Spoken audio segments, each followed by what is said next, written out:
महान गायक मोहम्मद रफ़ी साहब सुरों के शहंशाह थे और उनके गाने आज तक हम सब की ज़िंदगी के हर सुख दुख और मौके के लिए परफेक्ट फिट बैठते हैं।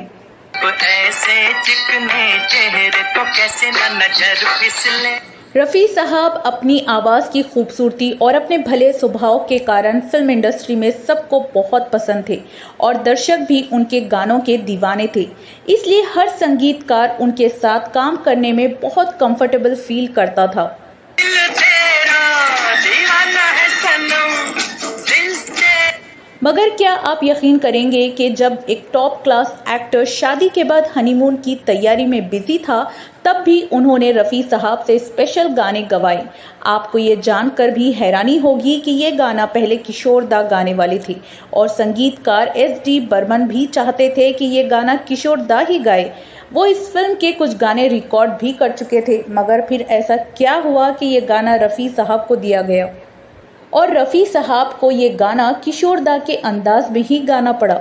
मैं इस वीडियो में आज आपके सामने ये सब राज खोलने वाली हूँ। तो चलिए शुरू करते हैं गीत और संगीत का ये सुरीला सफ़र। दोस्तों, मैं हूँ आपकी दोस्त और होस्ट और आप देख रहे हैं अब्दुल्ला उर्दू शायरी।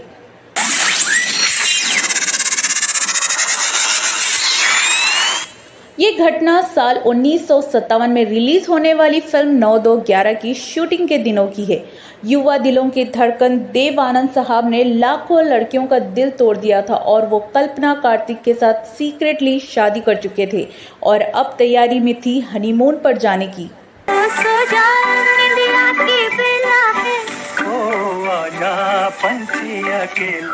9-2-11 उनके ही होम प्रोडक्शन की फिल्म थी, जिसमें उनके भाई विजय आनंद फिल्म निर्देशन में डेब्यू कर रहे थे। विजय आनंद ने अपनी पहली ही फिल्म में ये दिखा दिया कि वो कितने टैलेंटेड फिल्म डायरेक्टर हैं। विजय आनंद ने ही इसकी कहानी और स्क्रीन प्ले भी लिखा था। अब देव साहब खुद हीरो, पत्नी हीरोइन, अपना होम प्रोडक्शन और भाई विजय आनंद का डायरेक्शन, सेट पर पूरा घरेलू माहौल था और इस माहौल में एक बुजुर्ग की हैसियत से मौजूद थे संगीतकार एस.डी. बर्मन।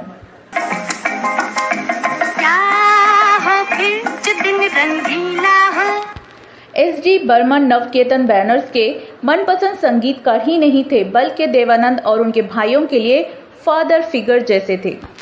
कोई उनके काम में दखल नहीं देता था, क्योंकि सब ये मानते थे कि बर्मन दा अपना काम अच्छे से जानते हैं और उन्हें फिल्म की ज़रूरत और गाने की सिचुएशन के अलावा कुछ और बताने की कोई ज़रूरत नहीं है। उन्होंने 9-2-11 में भी बहुत अच्छा संगीत दिया था। हम हैं राही प्यार के, हमसे कुछ न बोलिए। जैसे वो आनंद ब्रदर्स के लिए फादर फिगर थे, उसी तरह वो किशोर दा के लिए भी एक बुजुर्ग या सरपरस्त जैसी भूमिका में थे। पहला बादल में क्या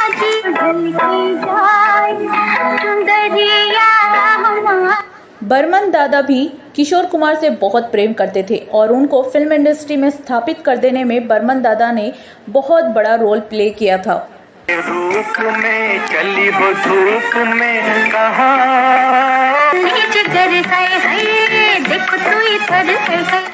उन्होंने 9-2-11 में किशोर दा को लीड सिंगर ले रखा था। तब तक 1957 में एस.डी. बर्मन का लता मंगेशकर से झगड़ा हो गया था, इसलिए उन्होंने उनकी छोटी बहन आशा भोसले को ज़्यादा मौके दिए। आशा जी के साथ इस फिल्म में Geeta Dutt lead female singer थी। गीता दत्त जो देव साहब के अजीज दोस्त गुरु दत्त की पत्नी थी। ऐसा ना हो, सब कुछ खोना पड़ना। बर्मन दा ने 9-2-11 के लिए किशोर दा से 2 गाने रिकॉर्ड करा लिए थे। हम हैं राही प्यार के, हमसे कुछ न बोलिए। पहला बात। इस फिल्म से पहले देवानंद ने कल्पना कार्तिक से खुफिया तरीके से जल्दबाजी में शादी कर ली थी और दोनों जल्दी से जल्दी अपनी शूटिंग पूरी कर हनीमून के लिए जाना चाहते थे। हाथ पिया, क्यों ना छोड़ो, मन की बात पिया मान। दरअसल कल्पना विजय आनंद की पत्नी की कजन थी और उनके प्यार ने देव आनंद को सुरैया से ब्रेकअप करने के दर्द से उभरने में बहुत मदद की थी। दोनों ने 1955 में जुलाई के महीने में टैक्सी ड्राइवर के सेट पर ही जल्दबाजी में शादी कर ली थी। दोनों के फेरे लंच ब्रेक में ही हो गए थे। इसके बाद से वो फिल्मों में काम किए जा रहे थे।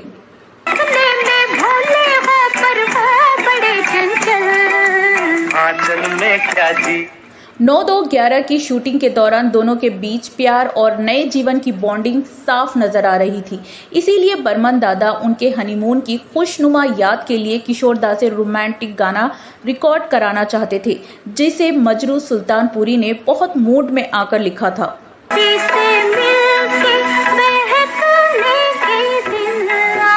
मगर उन दिनों किशोर दा की पर्सनल और प्रोफेशनल लाइफ में बहुत उथल पुथल हो रही थी। किशोर दा ने रोमा गुहा से 1950 में शादी की थी, लेकिन 1957 तक दोनों के रिश्ते बहुत बिगड़ चुके थे। घर के झगड़े का असर उनके काम पर भी पड़ रहा था। वो फिल्मों में एक्टिंग में भी कर रहे थे, इसीलिए उन्होंने बर्मन दादा के सामने हाथ जोड़ लिए और बाकी के गीत गाने में अपनी मजबूरी जाहिर कर दी। इसके बाद बर्मन दादा ने रफ़ी साहब को याद किया तो भोले भंडारी रफ़ी साहब फौरन हाजिर हो गए। वो उनके लिए पहली बार 1957 में फिल्म बात एक रात की सही में काम कर रहे थे। दोनों 10 साल से एक दूसरे को जानते थे, लेकिन उनके संगीत निर्देशन में देव साहब के लिए मोहम्मद रफ़ी जी का ये पहला गाना था। रफ़ी साहब ने उनसे गाने के बारे में डिटेल हासिल कर लिए। उसे इस तरह से गाया कि बर्मन दादा को अपने प्रिय किशोर दा की कमी बिल्कुल नहीं खली। के रूप में चली हो धूप में कहाँ। अब थोड़ी सी बात कल्पना कार्तिक के बारे में भी बताना ज़रूरी है। कल्पना जी शिमला की रहने वाली थी और उनका असली नाम मोना सिन्हा था। उनके पिता वहीं पर नौकरी करते थे। वो 1950 में मिस शिमला चुनी गई थी और उन्हें एक फंक्शन में विजय आनंद जी ने देखा और फिल्मों में काम करने के लिए मनाया। उन्होंने मोना सिन्हा से बदलकर उनका कल्पना कार्तिक के नाम से फिल्मों में लॉन्च किया। मैं कितनी खुश हूँ, मैंने सच्ची मानो ने काम किया है, एक इंसान की जान बचाई है। कल्पना जी शायद एकमात्र एक ऐसी एक्ट्रेस है जिन्होंने अपने जीवन में केवल 6 फिल्मों में काम किया और ये सभी 6 फिल्में सुपर हिट रही। ये बात भी इम्पोर्टेंट है कि इन सभी फिल्मों में उनके हीरो सिर्फ देव साहब ही थे। 9-2-11 उनकी आखिरी फिल्म थी जो बहुत ही कामयाब रही।